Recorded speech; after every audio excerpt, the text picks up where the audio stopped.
Ein Willkommen an alle neuen Zuschauer. In dieser Folge haben wir bereits die Küste erwandert, starten in Jonstorp, dann geht es Richtung Angelholm und anschließend hier vorne auf die Spitze nach Torkov. Guten Morgen, heute auf dem Weg nach Angelholm und dann weiter die Küste entlang bis zum Supermarkt. Sind 10 Kilometer, sind wieder am Wasser angelangt. Hier wächst wieder überall Meereskohl. Boah, so lecker.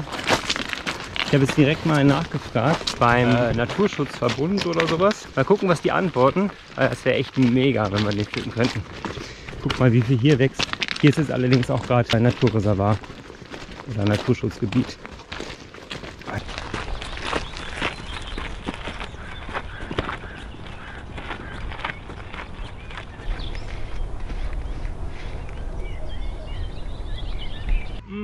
Paar Bananen geholt und ich habe noch was ganz Besonderes geholt, und zwar schwedische Blaubeeren. Und jetzt gibt es hier Hafer mit Blaubeeren und Bananen.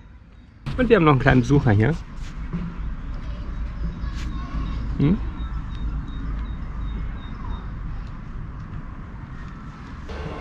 Jo! Wir sind ein Stück weiter gegangen und wir befinden uns ja in Schweden. Hier gibt es ja das Jedermannsrecht. Und das ist ganz große Vereinfachung für uns. Mir ist so aufgefallen, so Mensch, hier ist zwar Naturschutzgebiet, aber hier nicht. Und wir könnten hier theoretisch auch schlafen, in dem Wald, der echt super aussieht, weil es ist hier ja mega schön. Man darf zwar kein Feuer machen, weil ja gerade Waldbrandgefahr ist. Aber es ist hier herrlich schön. Und dann haben wir hier so geguckt so und ich habe so gelesen und bla bla bla. Und dann habe ich gesehen, da steht irgendwas mit der Hütte und hier ist eine Hütte, die ist nicht eingezeichnet. Werde ich natürlich gleich bei map.campwild eintragen. Auf jeden Fall ist da das Ruderhaus und ja, da ist eine Schutzhütte und wir gehen jetzt hier so ein bisschen durch den Wald durch, so am Campingplatz noch vorbei, der ist hier unten irgendwo hier. Und dann geht es hier hoch, zack zack, an den Fluss, da kann man sogar vielleicht noch baden, wer weiß. Und dann gehen wir zum Ruderhaus und da werden wir uns in der Schutzhütte oder daneben irgendwie hier einrichten. Das Einzige, was hier ist, hier sind extrem viele Mücken. So, jetzt gehen wir erstmal ein bisschen durch den Wald spazieren. Da werde ich doch gleich mal meine Schuhe ausziehen. Den schönen Waldboden spüren. Wieder mit Schuhen an. War doch nicht so eine gute Idee. Denn ich habe nicht auf den Weg geachtet. Wir haben gequatscht und ich bin über einen Baumstumpf gelaufen. Habe mir voll den dicken Zeh, die Haut abgehauen. Da haben wir gleich Propolis drauf gemacht. In Alkohol, um es ein bisschen zu desinfizieren. Boah, Alter. Tausende von Mücken. Ein Pflaster drauf und dass es am besten zu ist, so, also dass die Haut wieder anwachsen kann. Ja, und jetzt bin ich ein paar Meter gegangen und jetzt geht es schon wieder. Abgesehen von den Mücken ist hier echt mega schön.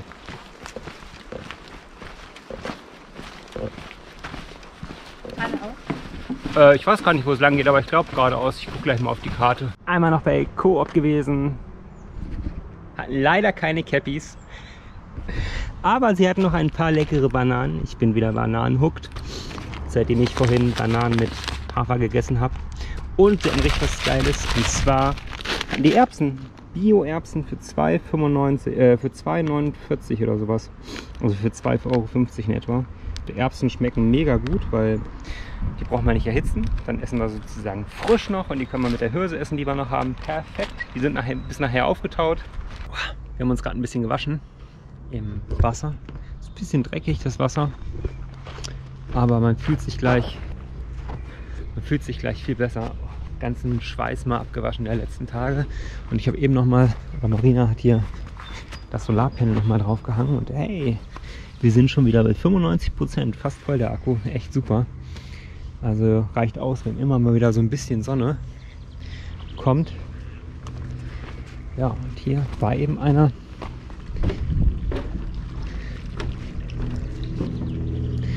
Der meinte, das Wasser sei eher dreckig. Es ist wohl eher ja, nur Lehm und deshalb ist das so bräunlich.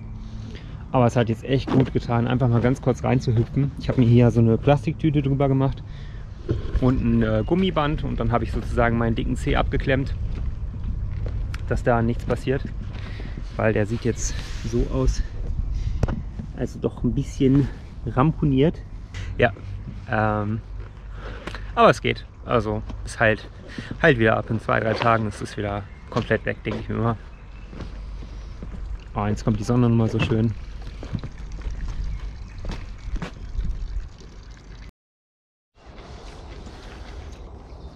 Guten Morgen! Boah. Eben nochmal Shorts die Haare gewaschen, wo wir gestern schon so drin waren im Fluss. Und meine Gurke gewaschen. Oha.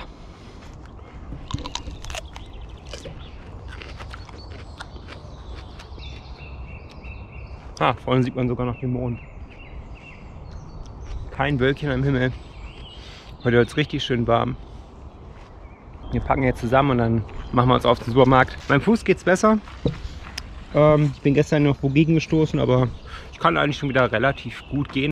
Habe heute auch mal ein bisschen anders gepackt, habe noch mehr schwere Sachen drauf getan und eine Rolle nur drauf und die andere trägt Marina.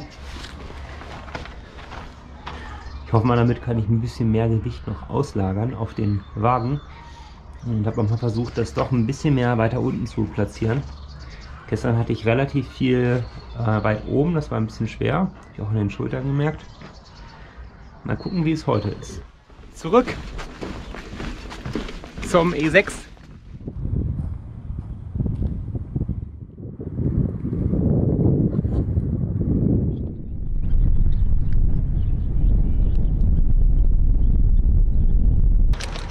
Einmal Pause vom ICA-Markt. Kaffee haben sie leider nicht. Meine Haare sind wundervoll vom Flusswaschen. Boah, ich bin so begeistert. Und es gibt das Leckerste überhaupt, was wir gestern auch schon hatten, und zwar eine Packung 250 Gramm wilde Blaubeeren, 3 Bananen, Haferflocken, Wasser und Zimt und auf Marinas Seite noch ein paar Rosinen. Großer Pott. Jetzt wird gefrühstückt.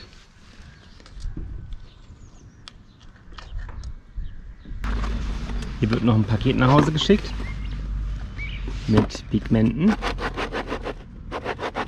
damit wieder fleißig mit Naturfarben gemalt werden kann. Mehr unter livingfleur.com.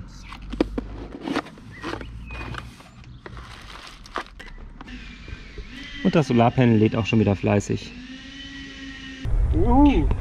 Auf geht's! Wir mussten eben doch nochmal in den Supermarkt, weil uns ja eingefallen ist, dass heute, dass ja hier Fireban ist und man kein Feuer machen darf. Und Gas hatten sie leider nicht. Müssen wir noch mal gucken, wo wir das bekommen. Vielleicht an der Tankstelle so eine kleine Gasflaschen. Und aus dem Grund haben wir uns jetzt einfach nochmal Hafer mitgenommen, 2 Gürkchen und ein bisschen Tiefkühlbrokkoli. Das sollte bis morgen Abend reichen. Und ja, wie gesagt, wir können leider nichts kochen, weil unser Gas so gut wie leer ist.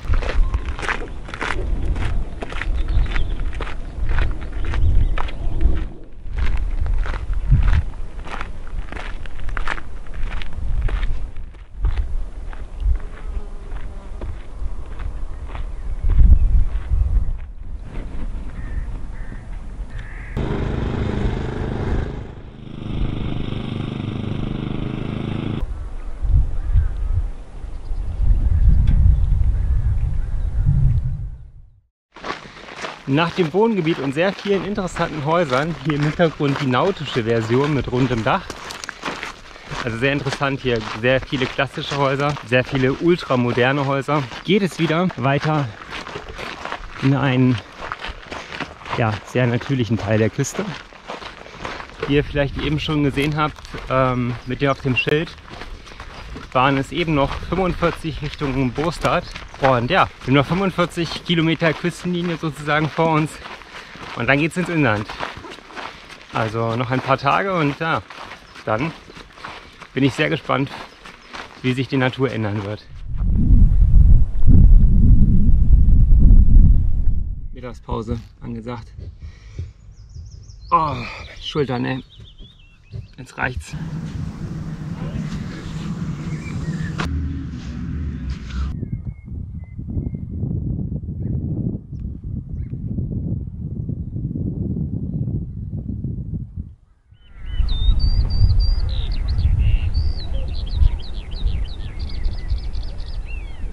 Wir waren tatsächlich eben noch beim anderen Supermarkt.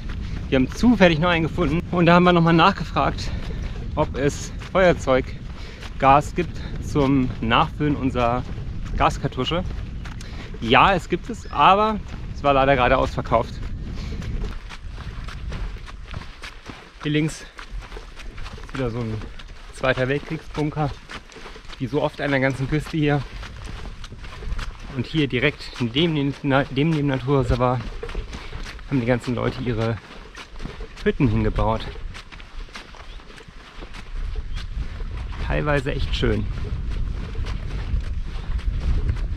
Und es ist zum Glück immer noch richtig schön windstill. Fast. Nun unterwegs auf dem Skarne-Läden.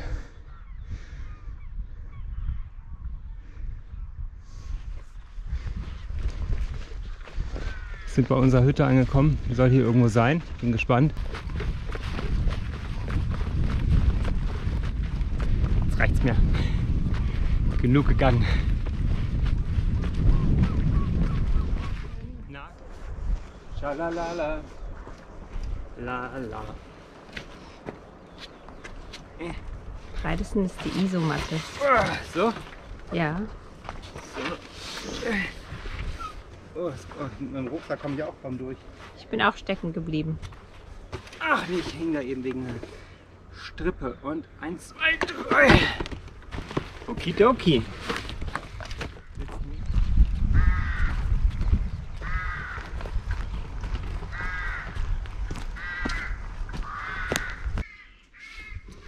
Essen ist zubereitet heute. Es gibt Brokkoli, da wir ja nicht kochen dürfen. Kochen wollen würden wir schon und wir denken auch, dass wir das Feuer locker unter Kontrolle hätten, wenn wir nur Linsen kochen würden. Aber wir sind hier mit Häusern rundum so ein bisschen bedeckt, unter Beobachtung, da können wir das nicht machen. Deshalb gibt es Brokkoli mit Hefeflocken, Salz. Wir noch ein bisschen Hirse, wissen wir nicht, ob die noch gut ist. Ein bisschen Sauerkraut, Walnüsse. Ich habe noch eine Gurke, da haben wir noch ein paar Oliven, also findet sich schon irgendwas. Na, kann man so essen? Probier mal. Schmeckt eigentlich gut. Okay, und wir haben noch Hirse. Cool, cool. Essen gerettet. Kleines Update. Und zwar waren eben eine kleine Familie hier, sind gerade wieder gegangen. Oh, die Sonne, herrlich. Und die haben sich hier ein bisschen was auf dem Feuer gemacht. Und wir meinten so, ja, wir wollten auch erst Feuer machen, aber wir dachten, man darf es nicht und so. Und jetzt hat sich herausgestellt, teilweise lag ich richtig. Und es herrscht hier irgendwie Feuerstufe 5, zumindest in diesem Gebiet. Und Feuerstufe 5 bedeutet zum Beispiel, man darf nicht auf dem Boden Feuer machen und so. Aber nur in so einem Feuerring, weil da ist das Feuermachen in so Ringen noch erlaubt, die man hier hat, so ein Metallring oder auch so eine Betonringe, die es so an offiziellen Grillstellen gibt. Ziemlich cool, weil jetzt können wir endlich wieder uns abends was Leckeres kochen. Ja, halt auch gerade problematisch, wenn man das Ganze filmen möchte und dann irgendwie online stellt.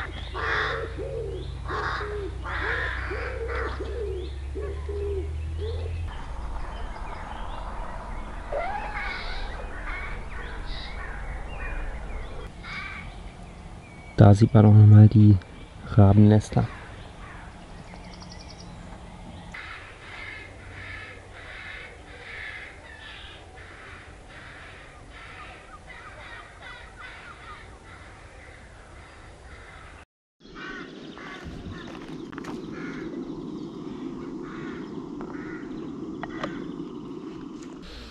Guten Morgen. Oh, hier geht's seit, jetzt ist es gerade mal wieder ruhig, hier geht's seit 5 Uhr oder so, geht's hier ab mit Raben am Rumkrächzen und Krähen und boah, ist so mega laut, ey. Und noch so vor mich hingedöst. Hab noch mal ein bisschen Wasser geholt, da vorne aus so einem Brunnen. Hinten. Leider ist nämlich die Brunnenpumpe kaputt. Und dann dachte ich mir gestern, okay, dann schieben wir das Ganze einfach mal zur Seite und schauen mal dann nach. Und ja, da ist Wasser und ja. Es schmeckt mir und bekommt noch gut. Ich habe gestern auch noch Tee getrunken. Und jetzt frühstücken wir heute mal hier. Weil die nächsten 15 Kilometer geht es ja nur an der Küste entlang.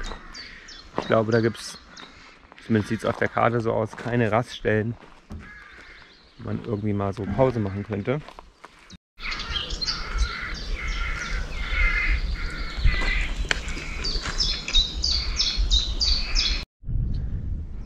Flaschen sind gefüllt. Hier werden noch einmal Schwedenkräuter genommen.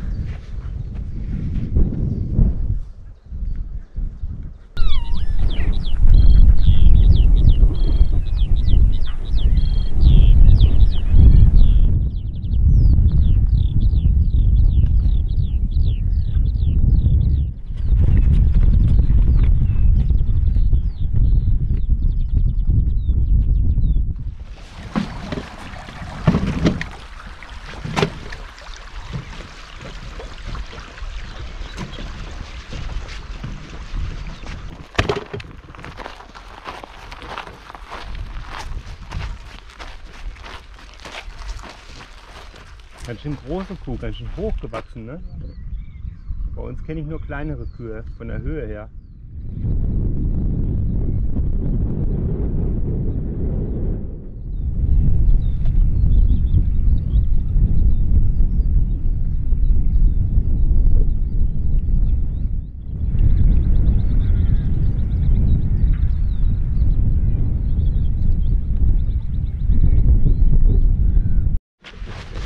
Hier ist es außen doch nicht so unbebaut, wie ich dachte. Also hier sind auch wieder, da vorne werden wohl gerade Häuser gebaut.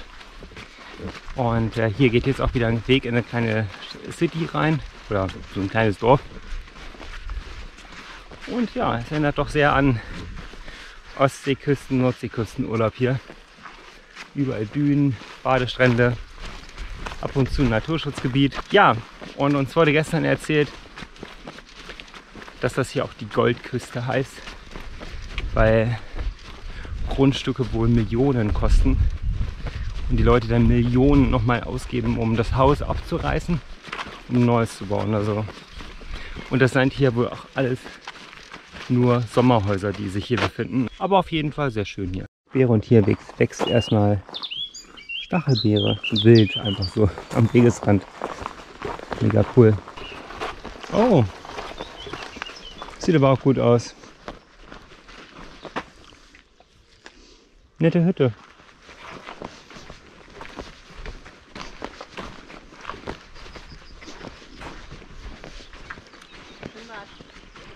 Ja, Schwimmbad.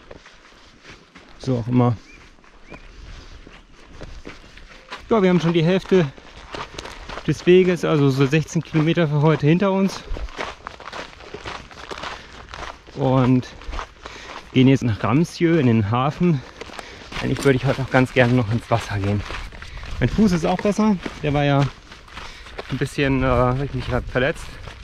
Aber heute Morgen habe ich den Verband abgemacht und ja, sieht wieder gut aus. Und dem sollte ein bisschen Salzwasser bestimmt auch gut tun. Ist gerade ein bisschen erschwerte Bedingungen hier. Im Wagen sehr ruckelig, aber es klappt auch. Aber auch sehr anstrengend, die Steine rüber zu ziehen.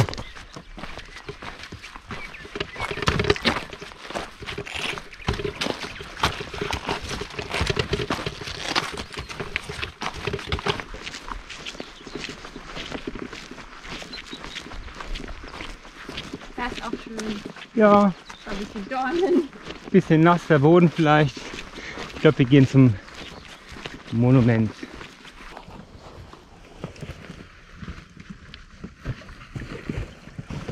Ein bisschen in der Sonne parken.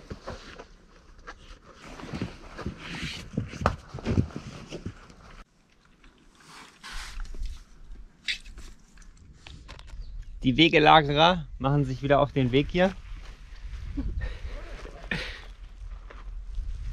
Sah Ja. zumindest so aus. Wege voll kassiert. Ja. Jede Menge. Ja. Sind das deine? Ah, okay.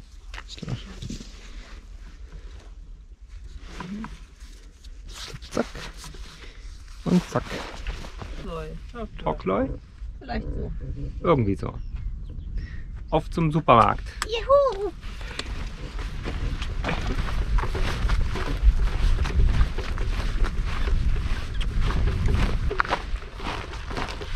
Die Sonne auch wieder ein bisschen angenehmer, als wenn die jetzt nicht mehr so stark ist wie vor einer Stunde oder so, als wir hier angefangen haben Pause zu machen.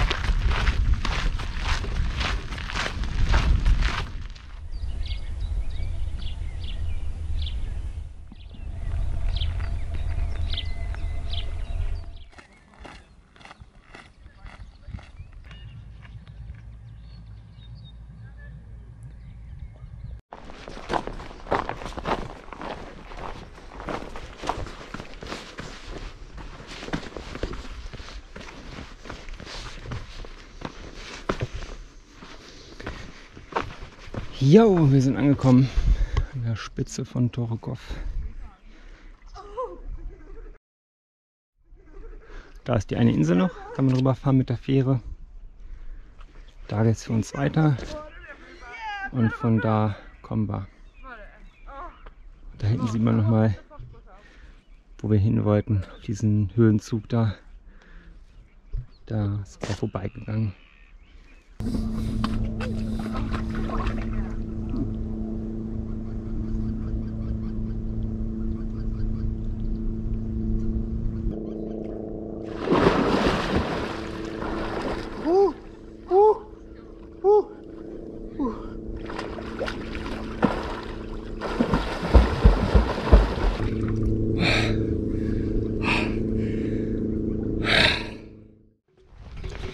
Noch ein bisschen durch die Altstadt zum Supermarkt in Torekov.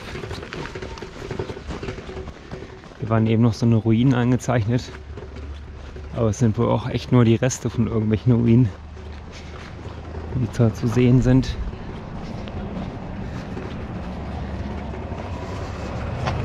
Das ist ein richtiges altes Fischerdorf, finde ich. So stellt man es sich, oder stelle ich es mir zumindest vor. Jo! Ja, wundervoll.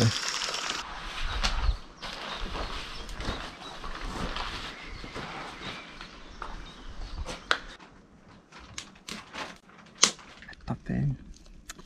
Plötzlich jetzt mit der Temperatur gut regeln. Gutes Olivenöl und ein bisschen Salz.